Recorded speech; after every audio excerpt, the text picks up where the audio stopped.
জীবনের প্রতিটা মুহূর্ত অতি মূল্যবান যদি থাকে নিজের বিবেক জাগ্রত।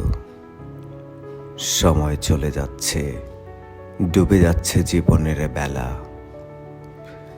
জীবনের হাসি, আনন্দ, দুঃখের সাথে শেষ হচ্ছে পঞ্জিকার পাতা। যে সময় চলে গেছে তা ফিরে আসবে না জীবনের মেলাতে।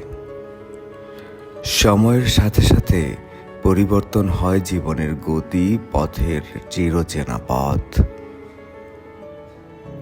সময় স্রোত ধারায় হৃদয়ের আশা, ভালোবাসা হয় বিলীন। সময়ের ছুটে চলায় জীবনের অনেক কিছুই হারিয়ে গেছে, পাল্টে গেছে জীবনের চিরচেনা রঙিন পথের সেই রূপ। সময়ের উপকণ্ঠে দিন